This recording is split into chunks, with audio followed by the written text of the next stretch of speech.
Got my playoff baseball colors on today. Very nice. Yes, yeah. Got to pull out the velour. Nothing feels the same as wearing velour. It's a throwback. It's a throwback. Yes, wearing velour at the office is always great.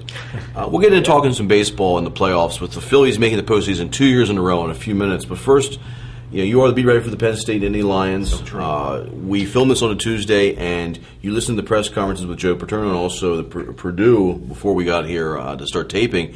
And first of all, any observations from the press conferences that we can pull away from you today? Well, the only thing is they still don't know, as far as injuries and for the tangible news stuff, they still don't know about Jordan Norwood with the hamstring injury. They don't know if he's going to be able to go or not. They'll know more today, I guess. Mickey Schuler, the tight end, is going to be able to play. I don't know how much he'll play because I wonder if Andrew Quarles hasn't kind of passed him a little bit now. He certainly has more upside as more being of an more athletic too. guy, I think. But it was a real good win for Penn State on Saturday night, and I think it's pretty clear that Joe really likes this team and likes dealing with this team. Is very comfortable with this bunch of kids, despite their off the field hijinks, which have been well documented. Boys will be boys, and they needed to play a good team and win, and they did. And they started the season number 22 in the country. They're now number six, which is in a month basically. That's a pretty impressive move, and we'd have to say that they're in the national championship picture. I mean, I think even with a loss, they could be in the national championship. Obviously, a much longer shot in that. If the loss came soon, so they have a chance to get back in that. But it probably helped that Oregon State beat USC. There's no question that it helped because of the BCS.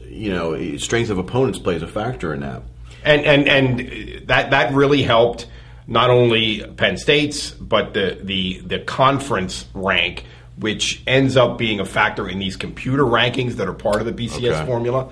So that was a very significant game for Penn State and a very astounding game to anybody who watched Penn State destroy Oregon State to see what they were able to do against USC. I mean, it's just that's why they play the games, I guess. Significant game. I thought last Saturday's game against Illinois was significant. Primetime TV, the first big test after 4 cupcakes to get in against Illinois, a ranked team. And I thought they performed really well. Illinois struck first, but Penn State came back and punched them right after that, too. Yeah. And 14-14, and then Penn State started pulling away a little bit. What jumped out at you against Illinois with Penn State's performance? Well, I think one of the things that happened was it took a while for Penn State to get accustomed to that pace of play. I think Illinois kind of quick huddles you sometimes and no huddles sometimes, and they were down 7-0. They were down 14-7. Gradually, I thought they wore them down, and I thought by the fourth quarter, Penn State really had worn Illinois down a little bit. And we've talked a lot with Penn State about how much depth they have in the skill position, how many bodies they can run out there. I thought it started to show up. I thought the last touchdown drive that Penn State scored after Illinois hit the long pass to pull within 7, I thought that touchdown drive was significant in a lot of reasons. One, the wearing down factor that we just talked about.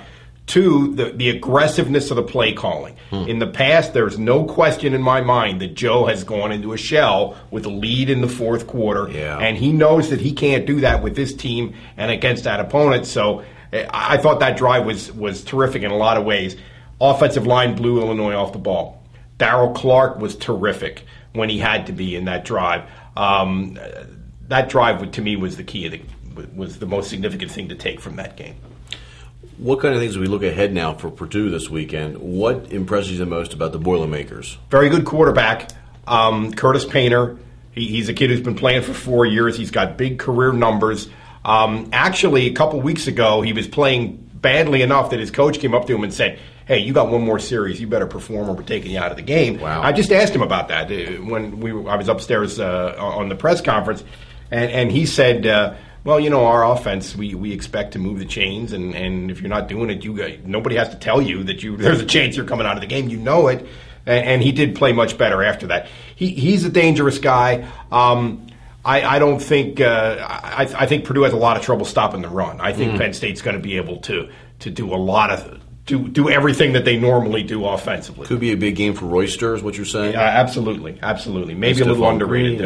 Royster is a terrific player. As Joe says, he was the top high school lacrosse player in the state of Virginia. Joe says that like every time we mention Royster. Well, that should make him a good running back then. Yeah, absolutely. Yeah, I see the similarities there. Just so you know. Let's talk a little baseball now. I'm all excited. Phillies made the playoffs 2 years in a row now. Understandable. I think this matchup with the Phillies comes down to pitching. I think that if they get their solid three guys going, Moyer, Hamels, and Myers, and the bullpen does what it's doing, this should be an easy series. I'm going to make the argument in a few minutes that the Brewers could sneak in and at least make this a really competitive 5-game series. Let's hear your take on it first, though. Well, I think the Phillies have the Brewers have a great pitcher in CC Sabathia. Great left-hander. Left-handers cause Phillies problems. I think there might be a usage issue with Sabathia. He's worked on short rest 3 straight times. He's going to have to work on short rest at least once if he's going to pitch more than once in this series with the Phillies. Last year, he threw a ton of innings, won the Cy Young Award, and then gave up 15 runs in 15 innings in the postseason. When he played for the Indians last year. Yeah, and he threw more innings this year than last year. So I think that's potentially an issue. Your pitching staff shrinks in the postseason. I think the Phillies have three good starters in Myers, Hamels, and Jamie Moyer. The Phillies are the better baseball team. They have better offense. They have better defense. They have better fielding. And we have no idea who's going to win these short series. But in this case, I think we know who should win it, and it's the Phillies. The only thing I'll say about the Brewers is they have no pressure on them. They lost 7 out of their last 10 to get in the playoffs. They fired their manager, Ned Yost, just before the playoffs started.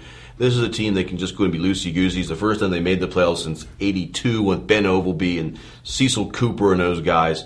So I think you could go 5 series because I think they're going to get Sabathia twice in this, and we'll see how it plays out. But I think the Phillies are the better team in this one. Agree? Okay. I do. Absolutely. Dodgers and Cubs. I really like the Dodgers here because of that pitching staff, and I just think I'm not a Cubs fan. All right, go ahead. What do you? 1908. Let's keep it going. Well, I mean, I didn't think too much of the Dodgers until I looked a little more closely at them over the last couple of days, and the team that you saw all season with the Dodgers is not the team that the Cubs are going to be playing. Rafael Furcal is healthy. They have a young kid by the name of Andre Ethier, who is a terrific young really player hot right now. He's and has hit big. He came into the everyday lineup about the same time they acquired Manny Ramirez, and has been as good as Ramirez. Look at the numbers; he's been really complimentary. Yeah, and Manny, and much of the year they were screwing. Yeah, terrific player. Much of the year they were screwing around with Juan Pierre and Andrew Jones, and it's a different team, and it's a better team than I think a lot of people who sort of followed the Dodgers all year are going to think. Game 1 is so crucial in this series. I think it always is in a best of 5, but I think especially so. If the Cubs don't win with Dempster in Game 1, a lot of angst. As we approach the playoffs now, what feels bad to me is is the Yankees not making the playoffs, and I'm going to go back to a column that appeared in the Sunday News by Mike Gross. Yeah, you've heard of him. Last week, it was in all the papers. Thursday night, late before I left work, I shot him out an email, and I saw the response Friday, and it sort of ruined my self-esteem a little bit on Friday. Oh, Mike. Please, Starkey. Now, I have a lot of self-esteem, so I was able to get through the day. But I said, Mike, with the Yankees not making the playoffs, is it better for baseball for the Yankees not to be in the playoffs this year? And he gave me a quick response like, who cares of the Yankees? That's not even relevant. It doesn't matter. And then I go and see the Saturday's paper column. It's being put on the page. 31 inches, and he starts off. Somebody just asked me, if the playoffs would be more or less interesting without the Yankees. Please. Well, I had to come up with a bit of a rebuttal, and I did some research. Typed in the computer, Yankees not making the playoffs. Some quick facts for you folks. All right. 13 years in a row, from 1995 to 2007, the Yankees have made the playoffs. It's the longest streak in baseball ever, except for one year. The Braves 14. Sure. Okay? We knew about that in the Braves. Difference being, the Braves weren't even selling out home games in the playoffs. The Yankees, they're more relevant. They sell out games. Some interesting tidbits from this. Actually, it's the first time since 1993 that the Yankees haven't been relevant. 94, they had one of the best record in the AL, second best record to only the Montreal Expos, who don't exist anymore. Because of the strike. Because of the strike. Screwed up. Yeah. Yes. Derek Jeter, Jorge Posada, Mariano Rivera have never missed the playoffs before, folks. The first year that the Yankees made the playoffs, 95, they made it as the wild card.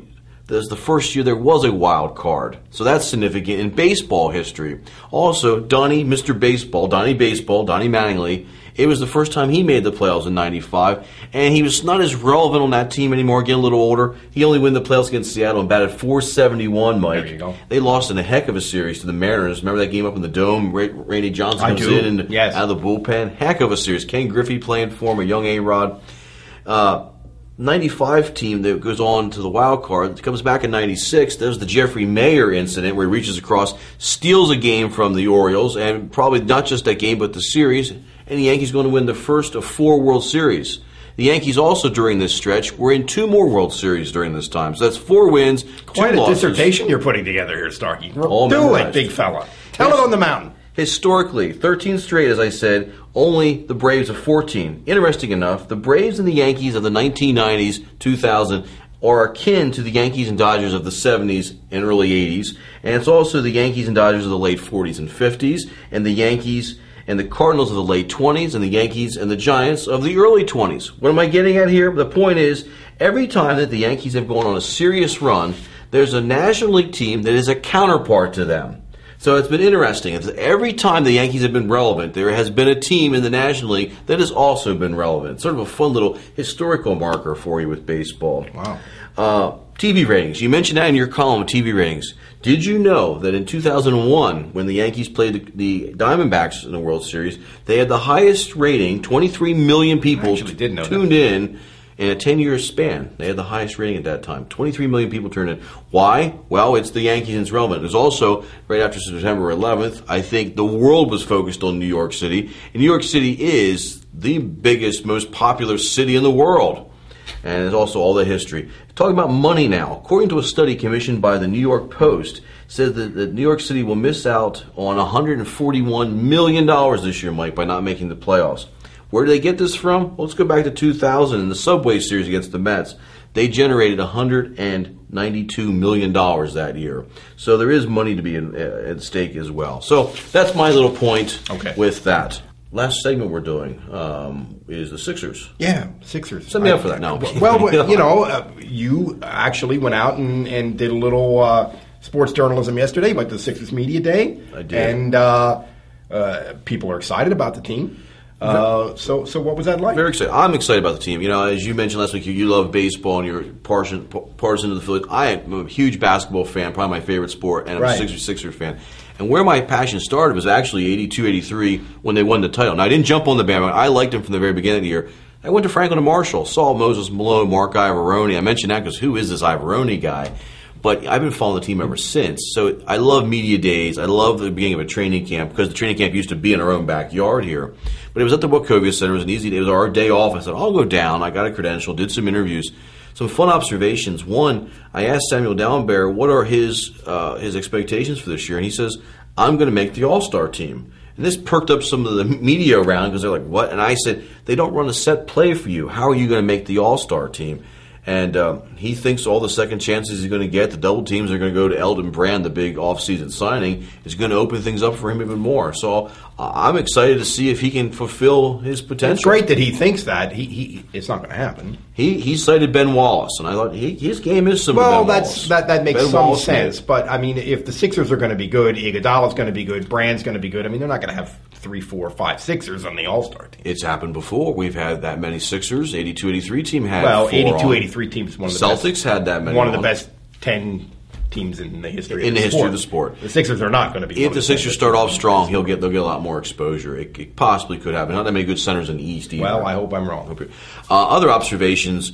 Andre Miller doesn't want to hear about contracts and whatever. He's very laid back, you know. He actually says, what are your expectations on the year? He says, I don't make expectations yet. That was a great observation on his part. I haven't played with these guys yet. I don't know how we're going to gel. How can you put expectations or know how good we are when we haven't played out there? That's an interesting point. I like Andre Miller. I think he's a pro. I think he has a unique way of approaching the job of being a pro basketball player. But obviously it works, and I don't have any problem with his approach. So whatever. He's great. I think Miller's great. I think it's going to be a fun year. Iguodala could be interesting because he signed this big contract. The pressure that goes with a contract to perform now, but he seems like these guys are making a lot of money. And they're not sneaking up on anybody anymore. It's a really different dynamic this year. That's a great point. They were saying that too. They snuck up on people last. Now they better come ready to play because teams aren't going to have an easy outing with them. And they know it. I also think that Iguodala said with Elton Brand that one of his observations was that Elton Brand can take and give criticism. It's easy for give criticism. I can say I like your comment, I like it, but can I take it as well? And he says Brand is one of those kind of people. Yeah, I think he's a perfect personality fit as well as a basketball fit. But one frustration, I said I was going to make some observations, was the media down there. Here I was one of them, but these people that cover the team every day were asking the same questions. I mean, I've read it in their stories in the offseason, and it just really is frustrating to me to see that. Danielle Marshall from Reading, I'm going to be trying to put together a story with him in the next week or two. He made some neat observations. I brought up some of the guys like Dan Billy from Harrisburg that he played against. I brought up Adrian Jones, who I played with at Conestoga Valley, and he went against. And I said, how comes you made it when those guys didn't? What's the difference? And it's one of the things, he said, I don't want to say I wanted it more, but that might have been a factor. He says, I just had the right people in my life that helped me get where I needed to be. So you can read about that later. Just like you can read about, I'm going to have some story hopefully this weekend. Read all about it. And you can read more about Mike's column, what he wrote about when I was picking on him in the paper or on Lancaster Online as well. I think that wraps it up for this week. What do you think? I'm tired, but it's a good kind of tired. Good. Until next week, from the Low Post, he's Mike Gross. I'm Eric Stark, and for our producer, Paul Franz, we'll see you again.